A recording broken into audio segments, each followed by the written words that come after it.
Seja muito bem-vindo, muito bem-vinda a mais uma Conversa de Bom Tom. É um prazer recebê-los.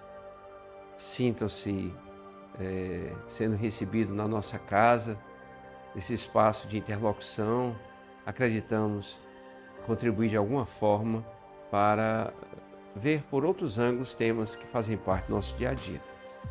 Hoje, o que vamos conversar é sobre o controle. Você se sente uma pessoa controladora?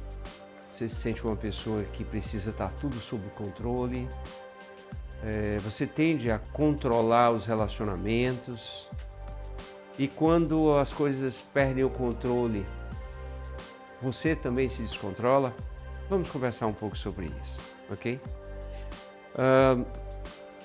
Antes de mais nada, é importante a gente discernir que o controle a serviço da organização, da ordem, ele é bem-vindo.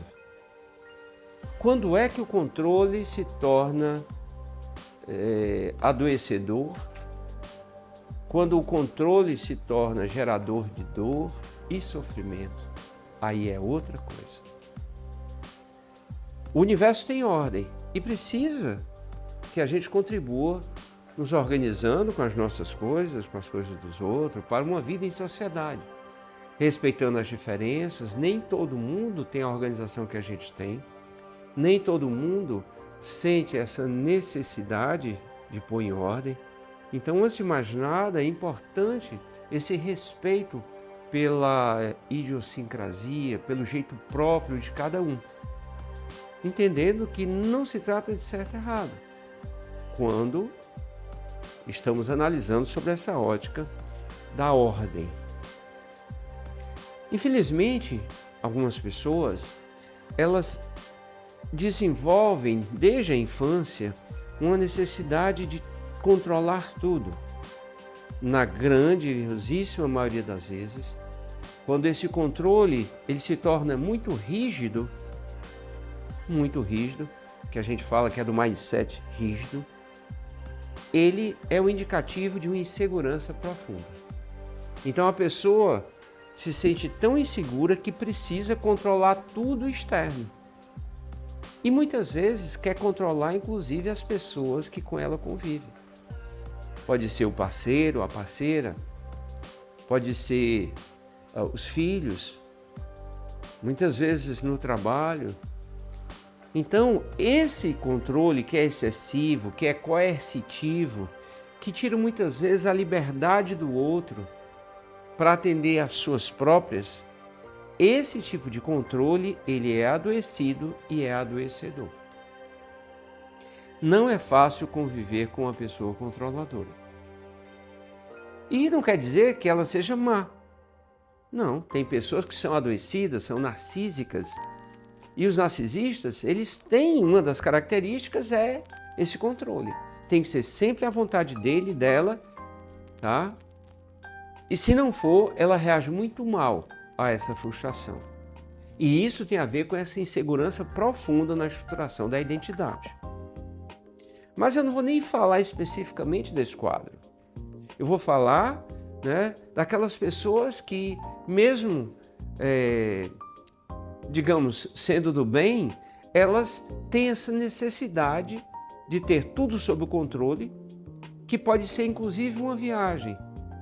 Ela sai do aspecto controle, do aspecto planejamento e passa a rigidamente controlar todos os detalhes. E quando alguma coisa acontece, ela se desorganiza. Lá no fundo, a nível mais psicodinâmico, essas pessoas que têm esse modo de funcionar, a insegurança quanto ao valor próprio, quanto à própria capacidade é imenso. Então, ela parte do pressuposto, mesmo que inconsciente, que se algo não acontecer do jeito que ela esperava, do jeito que ela gostaria, ela não vai dar conta. Ela vai se desesperar. Ela vai se dar mal. Então, ela tenta antecipadamente controlar tudo e todos. E aí é onde fica realmente ruim, porque isso tende a aprisionar as outras pessoas, a muitas vezes não respeitar o modo próprio de cada um, como falei anteriormente. Esse tipo de funcionamento também da pessoa controladora é também uma ilusão de poder.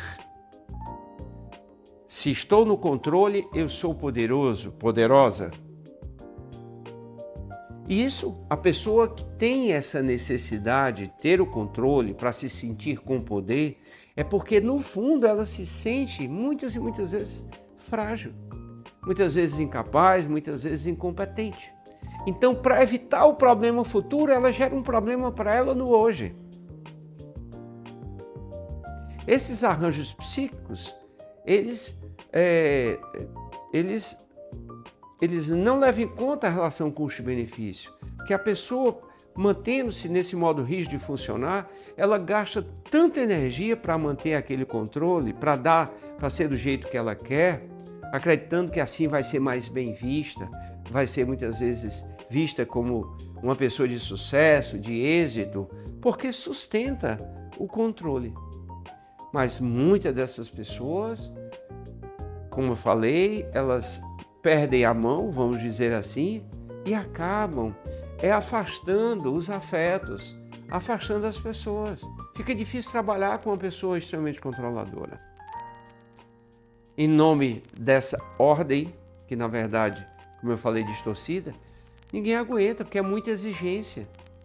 Não aguenta.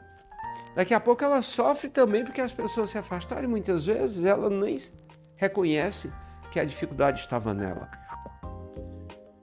Então, há necessidade de quebrar essa ilusão de controle. Porque é uma ilusão. Porque no fundo a gente não controla. Você pode por algum tempo, em algum momento, até conseguir, mas depois você vai ver que não. E em nome do controle, de querer o melhor, existem muitas relações que são abusivas, tóxicas, desrespeitosas, não só numa questão de gênero, mas patrão empregado, pais e filhos. Então, a fragilidade da estrutura interna acaba levando a pessoa a, quando não é do jeito que ela quer ou na hora que ela quer, ela não consegue ver que pode existir uma alternativa melhor. Então ela nega, ela coíbe, ela tenta punir aquela pessoa que trouxe uma outra alternativa, ela afasta. E muitas vezes vai ficar só, vai se sentir só. E mesmo que seja, como eu disse, tentando fazer o melhor, muitas vezes pessoas perfeccionistas. O perfeccionista é aquela pessoa que criou uma crença de que se eu for perfeito, todo mundo vai gostar de mim e vai me aceitar. Vai querer ficar comigo. Mas isso não é verdade. Então, é importante abrir mão desse controle abusivo, desse controle excessivo. É importante organização, é importante um planejamento, é importante trazer ordem na vida nos diversos aspectos, mas sem cair nessa armadilha de tornar o controle uma ditadura, onde não há espaço para o diferente, para a pessoa diferente, para um modo diferente de encontrar uma solução. Então eu recomendo que você possa se aprofundar no seu autoconhecimento e observar suas inseguranças, porque é revelador de inseguranças, tá? Tanto no seu autoconceito, como também na sua fé em Deus, que tudo cuida, tudo olha. Quando você faz a sua parte, mas de forma leve, de forma tranquila, de forma organizada, você se alinha com o fluxo divino. Se faltar um recurso, algo está indo além do que você pode fazer, convido você a confiar em Deus. Observa, faz essa reflexão durante essa semana na tua vida prática. Você é controlador ou controladora? Experimenta abrir mão, por mais desafiador que seja. E lembra, se você não conseguir sozinho, procura a terapia. Ela pode te ajudar e muito a superar essas inseguranças. E você tem uma qualidade de vida melhor. Você merece. Se você se esforça para fazer o melhor, fazer o bem, isso vai trazer retorno para você. A terapia é um espaço de confiança onde você pode se mostrar e trabalhar-se para otimizar suas habilidades e virtudes e tirar as suas sombras, os defeitos, aquilo que atrapalha o seu bem viver. Faz essa reflexão durante essa semana, tá?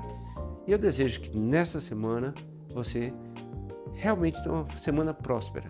Eu te desejo a paz, eu te desejo o bem.